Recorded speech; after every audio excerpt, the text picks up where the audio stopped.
All right, let's go ahead and get started. Right, Jose? I'm right on time. Good afternoon, everybody, and thanks for joining us. Welcome to this panel discussion on the business of TV everywhere. My name is Matt Smith, and I'm Vice President of Technology for Chideo.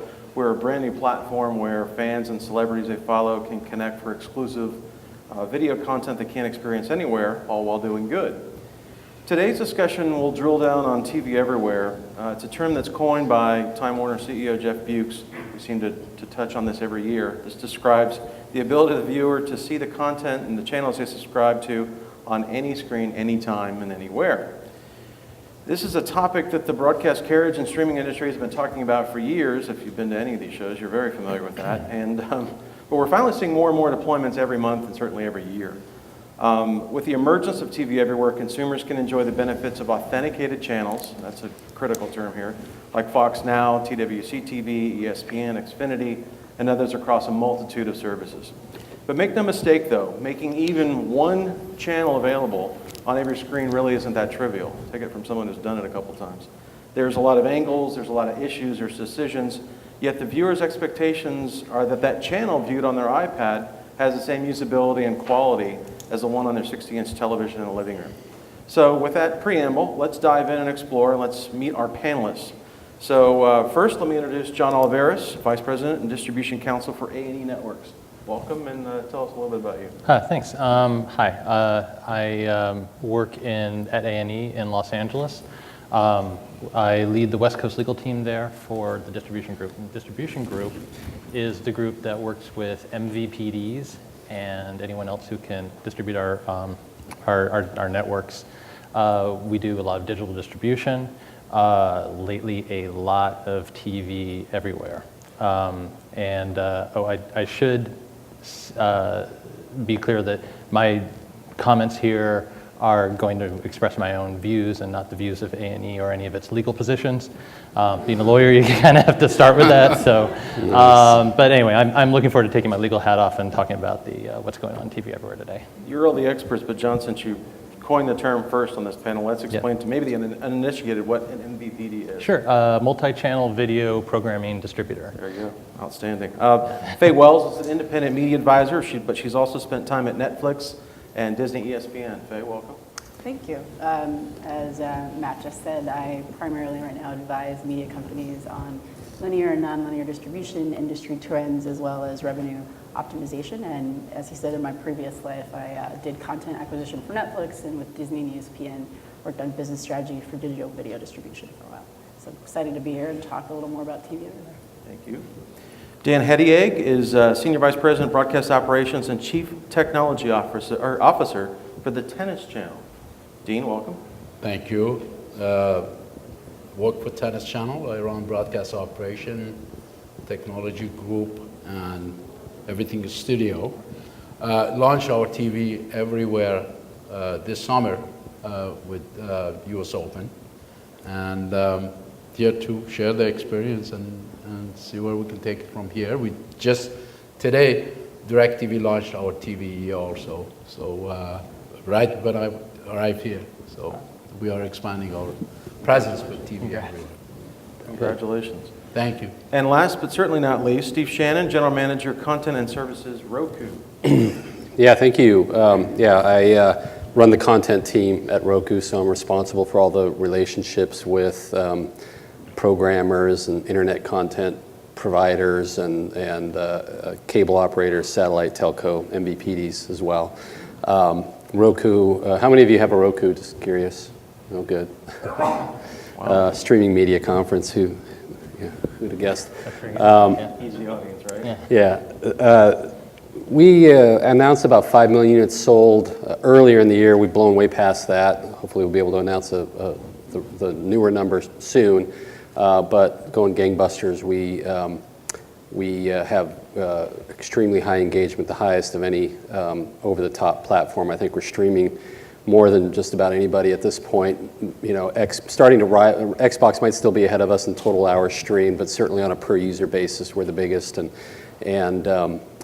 even in aggregate, I think we're headed in that direction. So it's an exciting time for us. Thanks, everybody. Steve, we'll start with you. You're and certainly an expert with this show. And we're going to start with a loaded question, but is TV Everywhere a success today? Can we say that it's successful? It's still small, I think, relative to its potential. We're very excited about it, though. I mean, I really think it's, in a way, it's the future of pay TV. I think it was originally envisioned as kind of a sideshow where it's a way for you to access content on your smartphone or your tablet or your PC. But what's happening is TV Everywhere apps are finding their way to the TV as well, like on Roku. And guess what? Turns out that those are the most popular TV Everywhere apps, are the ones that are on the TV. The consumers love TV Everywhere apps on the TV. We just launched Watch ESPN last week, and it's going through the roof. And HBO Go is insanely popular on Roku. It's by far the best way to watch HBO, period, I think. And it's not just Roku, Apple TV and other places. They're extremely popular. So, I guess my view is that traditionally the programmers have only been able to deliver video as their value proposition, but now they're able to deliver video and software. And if you think about the apps that a Nickelodeon might do versus the apps that an ESPN might do versus HBO versus Fox Now, they can all have different kinds of interactivity. Nickelodeon might do games, ESPN might do sports stats and whatnot. Fox Now might do interactivity against American Idol. There's so many different things that these programmers can do through software that cater to their very specific audiences and really deliver a lot of new value along with it, value that is untapped and to everyone's benefit to have out in the market. So I think it's going to be transformative. I'm really excited about it. Great perspective. And let me kind of reframe it, Faye, and I'm going to throw it to you and answer the same question because we had an interesting discussion over lunch. I guess you needed to define that question along the lines of who we're defining. Is it the MVPD? Is it the consumer? Is it the content owner? So considering those different success criteria, is TV Everywhere a success for those different verticals? Yeah, I mean, I think that it's definitely more successful than it has been in the past. As you see networks continuing to launch TV Everywhere apps, obviously people believe in the value of it and the value that it's going to bring to consumers. I think that where you do find a challenge is particularly with respect to the consumer. There are a lot of different experiences that you get as a consumer looking at TV Everywhere. So for example, as we know, some apps have live programming and some apps have on-demand content only. There was also a conversation that we had at lunch about the way you actually access TV Everywhere content, right? So are you accessing it through the network provider? Or are you accessing it through the MVPD? While those are good and flexible options for the consumer, they're at times confusing and at times just a little bit difficult to kind of bear out. So I think there are certainly some successes in terms of the continuing rollout of apps and the continuing availability on devices, but there are still challenges with respect to access, with respect to functionality and features. Because I do also think that at the end of the day, consumers really are very familiar with their linear experience and what the experience that they have when they're at home. And while you have some additional functionality in apps, you still don't have the same ease, you don't have all the features, and you don't have all the functionality. So I still think there is a little way to go just in terms of kind of making it a little more of a seamless experience. Dean, John, anything? Well, in our experience for tennis, it's one of the sports that there's no prime time for tennis. But because it's international and also it's all day long, all week long, all year long. And for fans, having access to mobility of watching the sports live is a key, and they love it. I mean, our MVPDs, live sport is a prime content, everybody knows that, but the fact that our fans, they have access to our feed, authenticated with our MVPDs, anytime when there is a tournament going on, it has been key. I think the first day that we launched, the first 2 days, we got like 180,000 app download on our side. I mean, fans are really passionate about knowing what's going on with tennis, and so our experience has been really positive. Yeah, John? Go ahead. Well, no, I mean, I think, if you look at the technology, it works. I mean, you're testament to that, and I mean, I think all the people here and at this conference are testament to, there are a lot of different technological solutions now that, that just work. And as far as, networks getting in the game and distributors getting in the game, I think, everybody is on board. I think it's pretty clear now that there's no going back, and there's true commitment when you look at all the rights that have to be cleared and just the incredible expense that all of these networks have to go to. There's a study, I think, last month that showed, I think the number of networks that have that are available on demand on an authenticated basis is in the 70s, and there are like 30 or something live streams. That's substantial. So those are the successes. But if you're talking about TV everywhere as a success, then you really have to talk about monetization. You have to talk about measurement, and those are still significant challenges, and also ubiquity. I mean, there's a huge ubiquity challenge here, and I think from a consumer perspective, you don't really pass the success line until the consumer knows where to go for their content on their network. And I think ultimately you don't have one big platform for everybody. You have a federation of platforms, but the ubiquity is just simply not there yet. Okay, just one small piece on the ubiquity piece as well. We see that a lot with, obviously, TV Everywhere is dependent upon deals with MVPDs, and there's just a big gap right now in terms of networks that have distribution deals done. So, you have some content available via some MVPDs, but then others you don't. And I think the other gap that we talked about at lunch is with respect to devices and kind of development platforms. For example, you can get a certain app on iOS, but you can't get it on Android. And then while that gap is still there, I think there's going to be a lot of missing kind of success and consumer satisfaction. To my mind at least, it seems there's still a struggle between the networks and the operators, the brand and the distribution channel. And maybe some of those two big groups I've described have aligned and they've agreed to put something out there that is in both of their best interests. But it seems like that's a big stumbling block as we talk about these, every channel being available on TV everywhere. Is the difference in the brand is the content owner or creator and the distribution network. Right. Thoughts there? I'll just throw it out as a softball. It's all over the map. Different MVPDs seem to have different philosophies about it.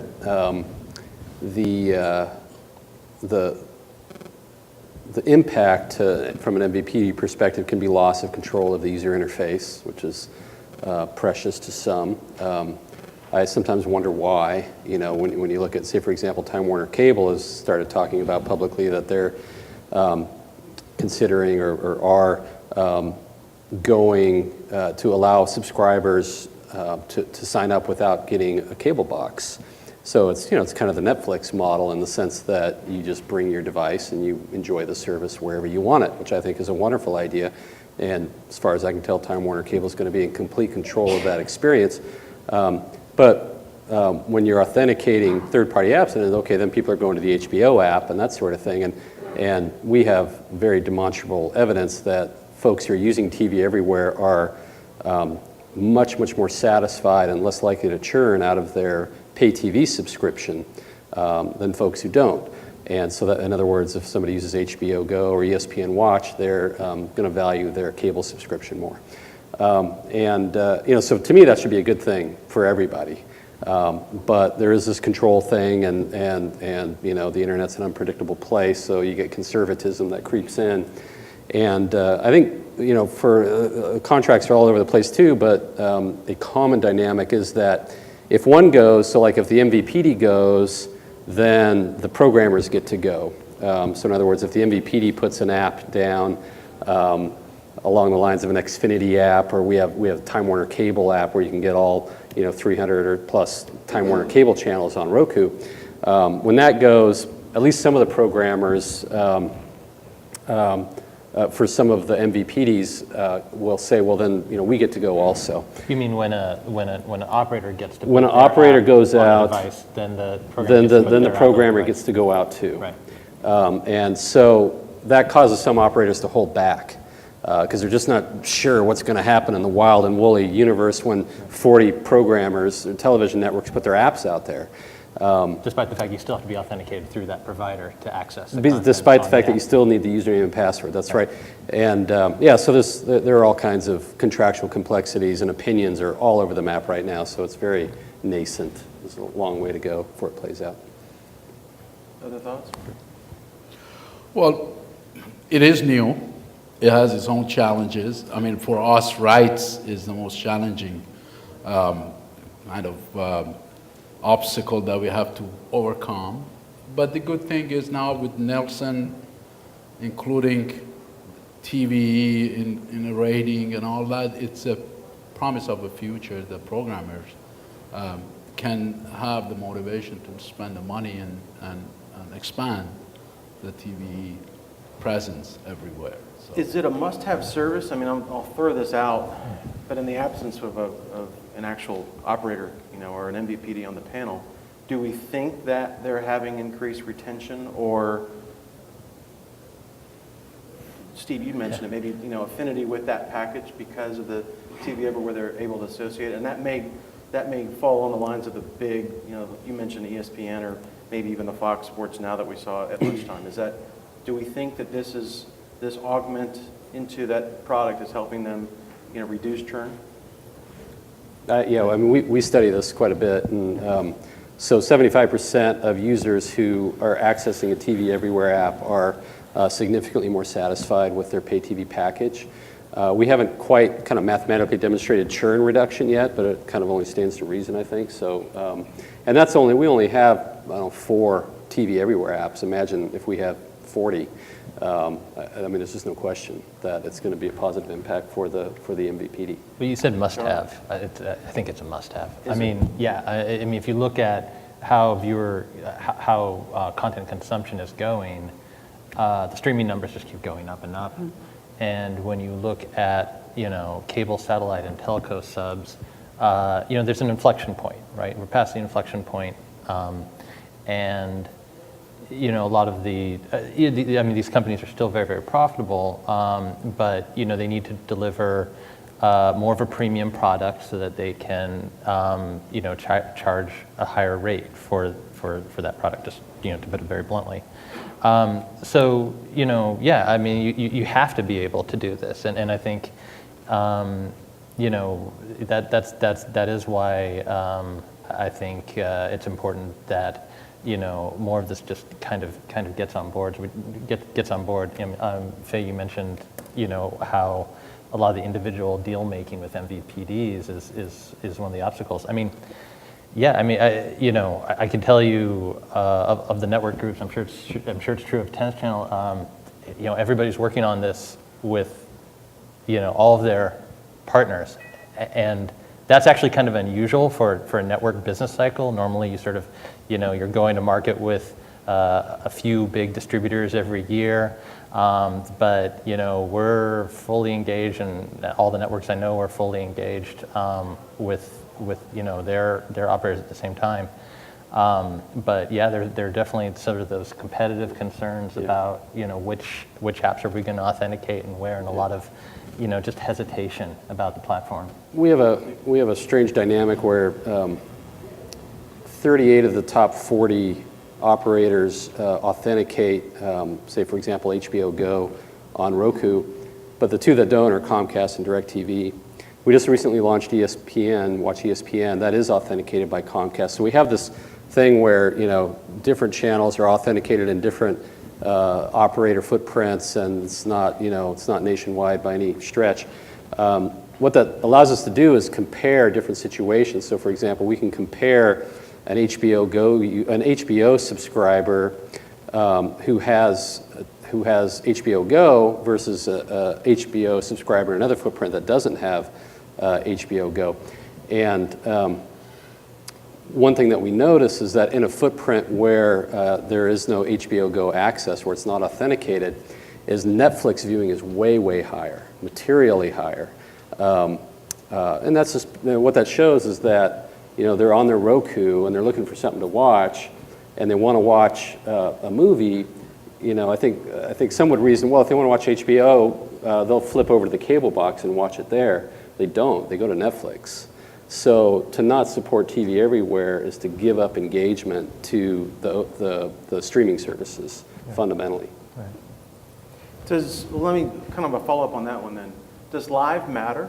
So we've got perishable content, news, sports, right? And sports kind of breaks out in its whole separate little discussion. But what are your thoughts on perishable content when it happens in the moment versus on demand? I think we all know, and probably the audience does, consumption numbers for TV everywhere are heavily weighted toward VOD consumption. But what about live? Does it matter? And is it part of that whole TV everywhere package, or will live kind of have to carve out its own niche to where maybe you have to pay extra because of retransmission rights a la the NFL?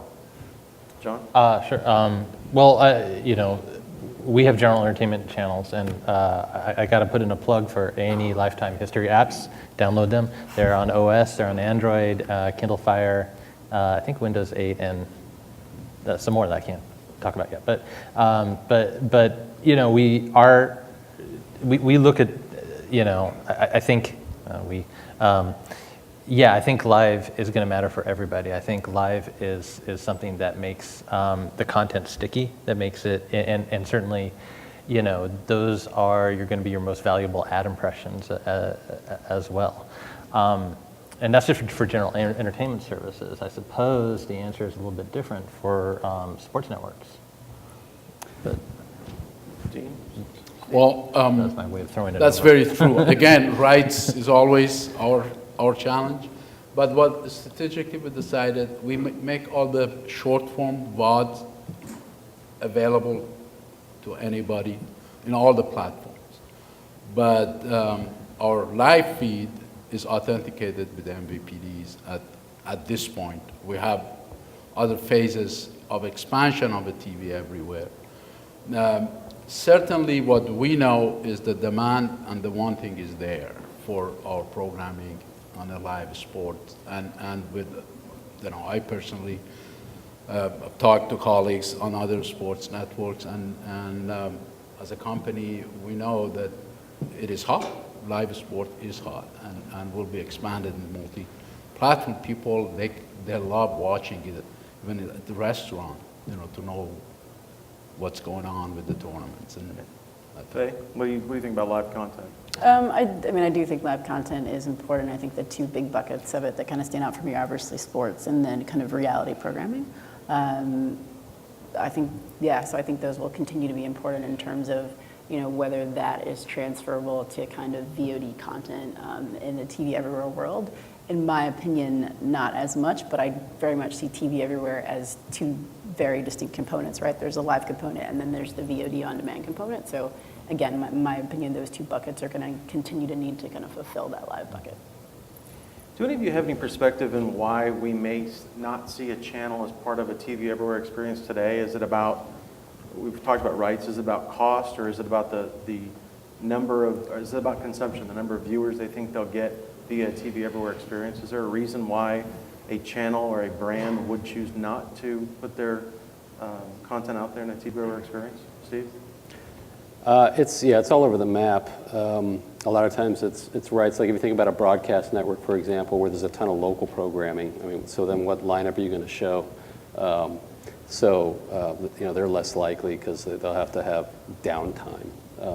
Same thing with some sports networks and things like that. They might not have the right league rights and things like that. So, but where rights exist, I think there's still a perception that, well, these are highly interactive environments and on-demand is more convenient than live, and that's the world we're going to, and so it should be all on demand. But turns out that's not the case. People, I was surprised when I first started working at Roku that people do tune into live content through Roku quite readily.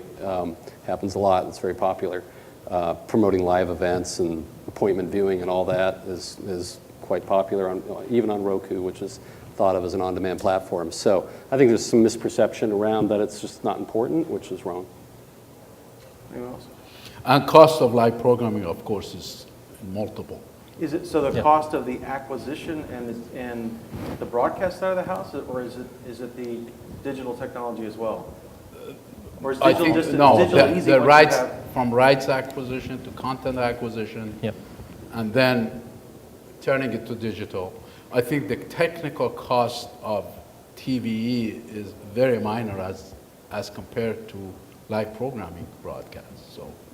Real-time That's why we- encoding and all that kind of Sure. stuff, yeah. It's just a bolt-on, right? I mean, Yeah. essentially, if you've already stood that up. Right. If you watch ESPN versus ESPN on a cable network, it is a couple minutes behind still, even though it's live. It's going through all the I can flips. wait the 2 minutes. Hopefully A&E will do that. I mean, it's ROI. Yeah, I agree. And the ad monetization is not there yet. It's sort of in a build it and they will come phase. Okay. One thing we talked about at lunch was something we had Very observed. productive lunch. Yeah, it was a very interesting discussion, which we've tried to bring here too. Was some of these new models that we're seeing, Faye, I think you mentioned Time Warner is touting this new model where you can, you get the data package and you add on the HBO Go, which sounds to me like it's tailored toward the cord cutter. So what are the panel's thoughts about emerging TV Everywhere packages to target that demographic that's now emerging as their new customers? I mean, you obviously brought it up. I think we do see it in the Time Warner offering as well. But I think that there are also organizations that are trying to build things that are kind of like TV Everywhere kind of extensions. I think Comcast announced last week or earlier this week that they are going to start offering movies for purchase through their set-top box or through Xfinity.com. So I think you're going to continue to see MVPDs and folks trying to, not only build on, their subscription and TV Everywhere, but to try to continue expanding the pie. I mean, that's just a couple of examples, but I think that will certainly continue. I don't know if anybody else has additional thoughts on other models that they've Well, seen. let me interject just a little bit, because another part of that discussion I think that's relevant is that one thing I always tell people when we get in these discussions is that it costs millions of dollars to create quality programming. Therefore, it's going to cost money to build the infrastructure to put it out there, and it's going to cost you money to consume it. So, cord cutters beware, you're going to have to pay for the content one way or the other. Well, you see that. So- I mean, you can see that with cable bundling. I mean, I think that's maybe that falls into the category of a revenue stream. I think it's clear that there will be different tiered pricing for more broadband consumption, and I think that goes hand in hand with streaming. With offering TV Everywhere. So that's a yes, that we think that those models will emerge over the next handful of years? Yeah, I mean, they may be, that may be supplanting losses, again, sort of going towards building a premium product. But yeah, I mean, I think that's a complementary revenue stream. Steve? Well, I think of TV Everywhere and cord cutting as mutually exclusive. Like the point of TV Everywhere is to keep people from cutting the cord. And if you cut the cord, you don't get TV Everywhere. That's kind of what it is. But I do think that the pay TV operators are going to start, having more creative and aggressive bundles to pull people in. I mean, TV Everywhere is basically an initiative to keep people in the bundle. And there will be other initiatives to keep people in the bundle, which will be, more aggressive. Well, there were the rumors about Hulu being offered as That as an well. adjunct product That as well, yeah. by cable operators. Right. So these are all aggressive moves that the pay TV operators will do to combat the churn. They're getting aggressive, which is, I think, a good thing for everybody. And we've got Intel jumping in the business too, right? So last question that I had for the panel is and following on those lines, is where, if we're sitting here, and I know these are crazy questions, but if we're sitting here in 3 to 5 years, what does TV Everywhere look like? What's changed? What models have emerged? I mean, anyone want to take a swag at that? No? Well, just to, sure. I mean, just, I think as follow on to what I was saying earlier, I think the ubiquity problem needs to be solved, and it will have to be in order for this to work. And so, I mean, I see, certainly as far as the technology goes, auto logins, a seamless experience, not one platform, but probably many platforms, but there should be sort of, a much more seamless experience if you are a pay TV subscriber, that you have access to that content. And then, what is that content? Is it sort of, is it current content? Is it library content? Are there other products that then become, where you go for some of the library content, and TV Everywhere is your consumption of what's currently on TV. Well, you said something Yeah. interesting at lunch, which is that the consumer will let you know what they do or don't want. Yeah, I mean, I think that's the thing. We got to kind of get there and get this right, because I always think the consumer will find a way. I always think that if you're not making the content accessible to the consumer the way the consumer can, expects to get that content. There'll be other content. There will be another way that that comes through and blazes that path. I think that's Good answer. Yeah. Anyone else? Well, the second, Dean's notion of you mentioned the auto login, which is actually a huge issue. A lot of people want to enjoy TV Everywhere. They don't even know their username and password first off, and they really shouldn't have to if they are, at home streaming the content through a modem that was provided by the operator. I mean, that modem knows it's already authenticated, or the internet wouldn't be there, and so it should be able to automatically authenticate the content. If you do something like get a new phone or get a second Roku for upstairs, you're logging all of those again, and again, we only have 4 or 5 apps, but it won't be long before we have 40 or 50 apps, and adding a second room and adding 50 new, logging in 50 new times is ridiculous. It's a horrible experience. So I think that's the biggest change, will be just the ease of use of it all, and it'll be a world where you're downloading channels like you're downloading apps, basically, and they all have unique experiences tailored to their audiences by their programmers, and you'll be able to search across them and get recommendations and things like that, so you won't be siloed apps necessarily, there'll be guides over it, but there'll be these great apps, and they'll be automatically authenticating, and I think it's going to be amazing. Great. So, Thanks. I was just going to add quickly. I think things will continue, obviously, as more and more networks will continue to participate in TV Everywhere. I think that there'll also be a better job of social media integration, whether it's Twitter or Facebook or whatever, because obviously that's functionality that people are looking for and kind of demanding. I think from a user interface kind of perspective, you'll see TV Everywhere continue to evolve and look more like the Netflixes and the Amazons, because that's what consumers really want and really like. And I would hope that in the next 5 or so years, one of the things that you would see is that we kind of talked about the issue of access and consolidation, and whether you're accessing it from a network app or from an MVPD app. I think and hopefully there will be some consolidation there, because I think that's going to be really necessary in order for kind of to take the next step to be more and more successful. So that's where I kind of think that TV I absolutely Everywhere will be. agree on the social media input, because that's how you get to a seamless experience as well. Great. I want to turn it over to the audience. Anyone have any questions? If you do, raise your hand. We've got a microphone. We'll bring it to you so we get it on the recording of the session. Wow, we've done that good a job. Answered everything. You guys Wow. are experts. Okay, we've got one there. Can you grab the microphone here or pass it to him, please? Thank you. Thanks. Question for Roku. Do you think it's possible to have a situation where users can, have a choice to either authenticate using it, so for the same app, authenticate via my MVPD account or direct to consumer? So do you think you'll have a coexistence where within a certain footprint that a user will have the choice to go direct to that programmer or authenticate through the MVPD? I guess what you're asking, so TV Everywhere to me is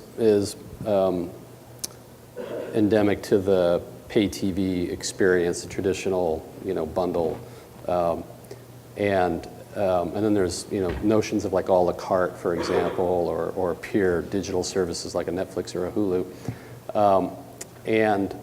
so not to put words in your mouth, but is the question, will you be able to sign up for traditional pay TV programmers independent of the broader pay TV bundle from an MVPD? Yeah, more from, I mean, obviously there's a business question in there as well, but just from a technology standpoint, you know, just on my Roku box, is there any reason why I wouldn't be able to watch ESPN, you know, or A&E directly with the programmer versus having authenticate? So in other words, I could Yeah. either authenticate directly using the username and password that I have with that programmer, like at Netflix, or use my MVPD authentication. Yeah.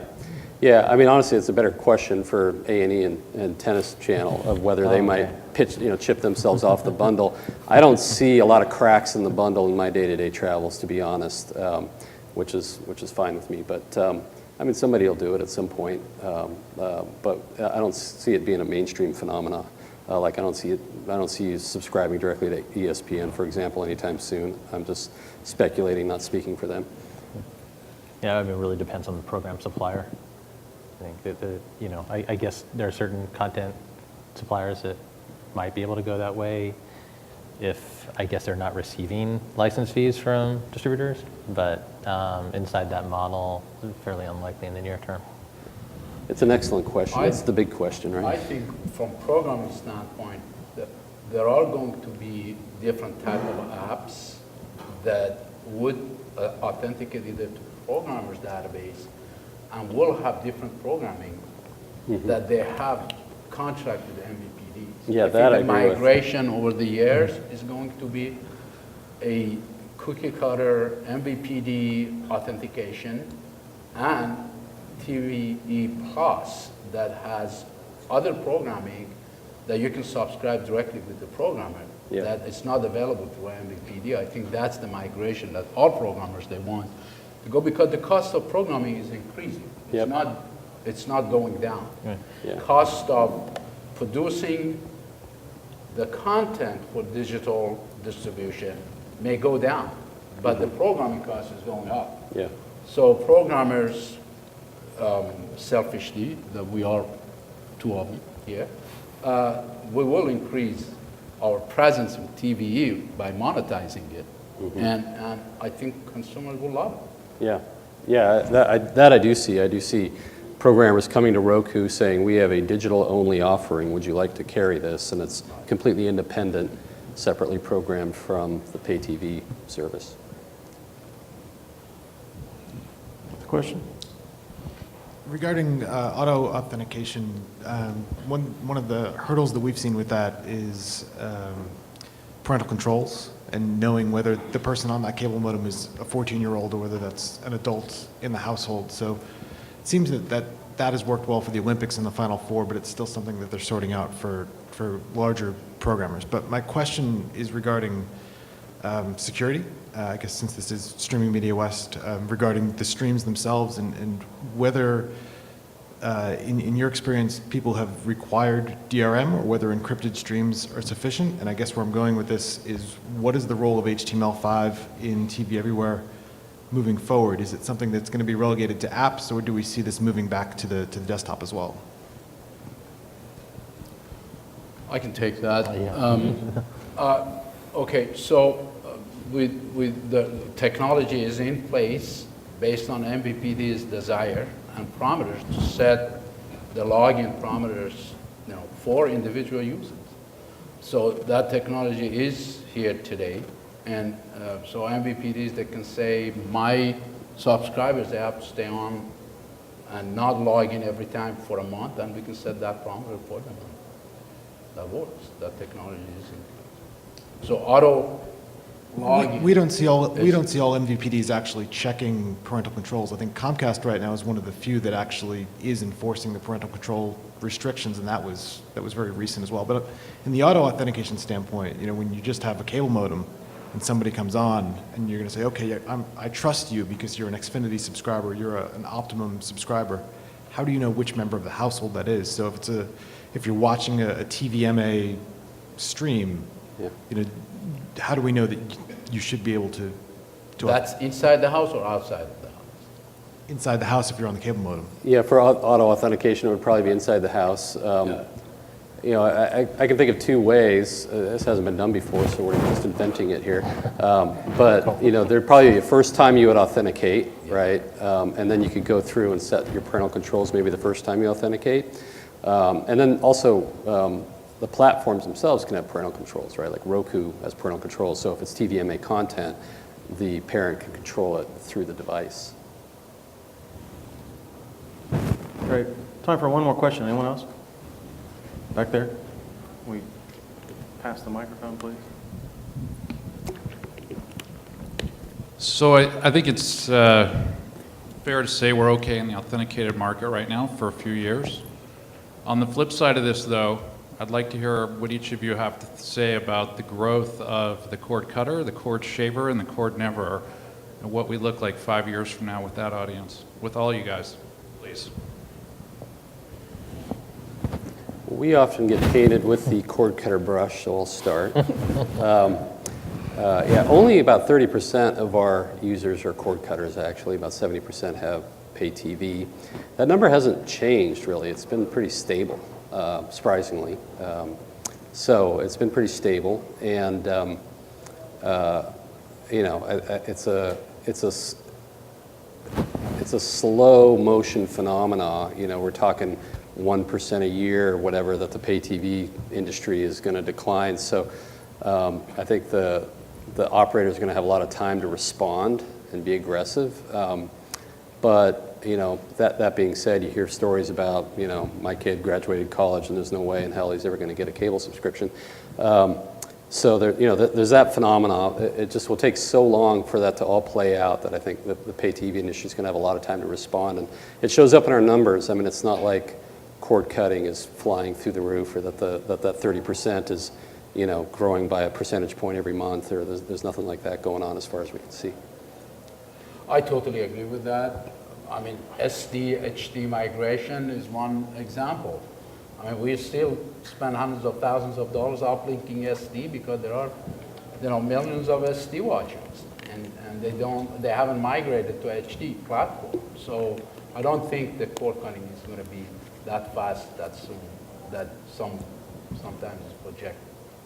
Yeah, I would agree on the cord cutting front. I don't think there's going to be a tremendous amount of shift. I think where you'll see the most of the shift is on the cord shavers or the cord nevers, and I think a lot of that is going to be determined kind of by how the economy goes, right? Because a lot of the cord nevers is based on the lack of household formation, because as people are graduating from college and are not making money or just living with a lot of other people, you're not seeing the same kind of economic growth. So I think what you'll see with the cord nevers will be some increased growth there, and then the cord shaving along with the economy. So I think that will kind of trail the economy trend line over the next few years.